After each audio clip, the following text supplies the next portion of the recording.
Read glass darkly, and I'll give you guys a choice. I have 4 stories. One is called The Good Samaritan, and it's sort of it's got a strong female heroine in the vein of Buffy, the Vampire Slayer, and it's sort of a it's got a bit of action. There's one called Fetch, which is more of a supernatural, demonic sort of story that takes place in Ireland. I've got one that's called Power in the Blood. It's probably my most intense story and my darkest story to date. And the last one is a supernatural western that involves werewolves. So any of those resonate with you? I would prefer not the dark one. Okay. So you can pick from the other 3. Fetch kind of sounds cool, but Okay. but what was the first one? The Good Samaritan. That's the one with the strong female heroine. She and her friend stop on the side of the road in the middle of the night to help somebody, and things get weird fast. Okay. So I am up to reading any of them. I'll probably read a couple of them. Does that sound like your speed? I was up for hearing something scary, but... Well, hopefully they're all a little scary. That's okay. It's very bright out, so if you want to hear that one, I won't be too scared. Okay. What's your... Go for the dark one. Yeah, either Fetch or the last one. Let's go with... I'll just go for a glass of wine if it gets real scary. let's go with Fetch. Okay, right. 'Twas the twin I never had, Father. Saw him plain as I see you there. Caffrey's hand trembled slightly as he sipped from the glass of soda. Father Ian's brow furrowed. And what were you doing by the old cemetery that late anyway? Caffrey lived within a half-mile of the small square of hallowed ground. He was the unofficial caretaker since there was no church attached and no bodies buried there in the last 100 years, but that was largely a symbolic title. There was little he actually needed to do, especially this time of year. Just cleared my head. Ian nodded. I'll check it out for you then. Fear had further creased the old man's face. Mind that you take the sacramentals with you, Father. I fear the devil himself has taken up residence there. Ian had agreed to go have a look, though all he had taken with him was a rosary with a small St. Michael's medal he had carried since he was a boy. The grounds on the other side of the fence were ringed by hedges and looked undisturbed. No one had walked those grounds in the last 2 days, of that he was certain. It had been that long since this particular snow had fallen.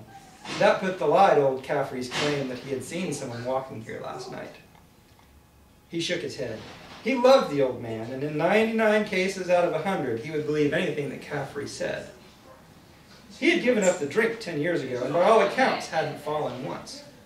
Still, seeing things that weren't there meant either all the drink he had taken over the previous 50 years had done its work in destroying the brain cells that could tell the difference between reality and fantasy, or else he had leapt from the wagon and had a drop or 2. He felt no evil presence, if such a thing could be felt. The only thing to feel here was the ever-present wind and the water leaking through any available crack in his boots from snow that melted underfoot. Sorry, Scott. That's okay. Satisfied that he had fulfilled his obligation, he turned to walk to Caffrey's little house to set the man's fears to rest. The walk was pleasant enough in spite of the biting cold. His black wool coat sucked every bit of heat it could from the sun, and brisk walking helped fight the chill. He made a mental note to pick up a new pair of boots once his visit was done. He arrived at the 2-room hovel that Caffrey called home and knocked, knowing that a warm fire and a hot cup of tea awaited him inside if the past was any indication. No answering call came. Ian knocked again, more loudly this time. It wasn't as though the man wouldn't hear if he were home. This time the door opened slightly under the force of Ian's blows. Hello? Caffrey? Ian stepped in. The air was as warm as predicted, but the priest still felt a chill. To the left was the kitchenette. From his vantage point he could see bed, hearth, and door to the water closet. The codger's recliner had its back to him and seemed to sit accusing. Caffrey? His voice was tremulous now. He stepped up to the recliner and saw the top of the old gray head. Each step heavier, he moved around to see that his parishioner was dead. His was not the first corpse Ian had seen. The stillness in his chest and the pale, waxy quality of his skin were telling. Ian crossed himself. There was no obvious violence done to the man. A quilt lay in his lap, tucked in.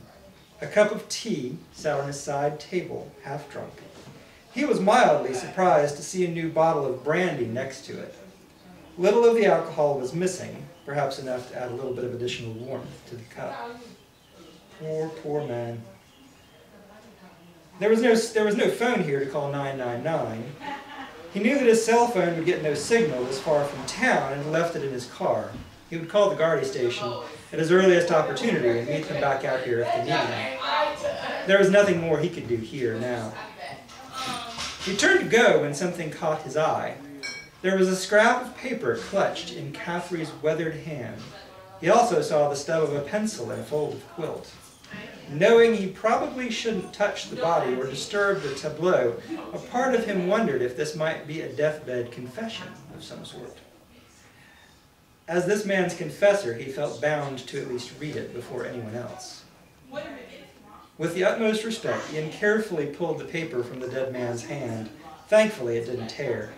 Ian straightened it out, and the single word written there puzzled him. Fetch. It was decidedly Caffrey's writing. He had seen it enough in notes the man would leave him at church, usually regarding groundskeeping needs. The quality of the letters always surprised him. The elegant script seemed odd considering its source. He had written this in the throes of death. It was as clean and even as his writing ever was. What had he felt the need to fetch? Maybe he wanted someone to fetch something for him? The period made it feel more like a command than a reminder, so if so, then fetch what? It made no sense to him.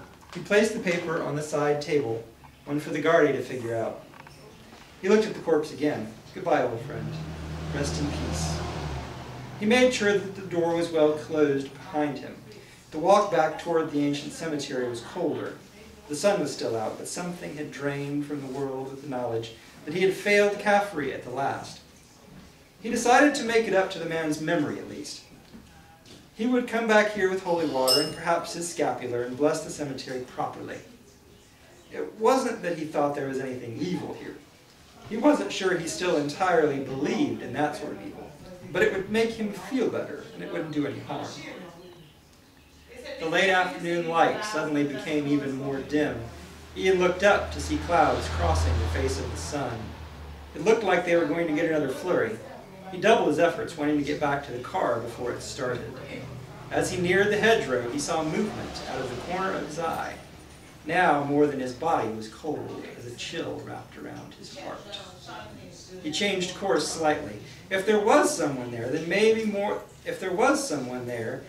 there was more to Caffrey's death than his old heart stopping. Maybe the man really had seen someone out here, a drifter or a criminal on the run, and had been done in by them. Just because he hadn't seen a wound on the corpse didn't mean there wasn't one.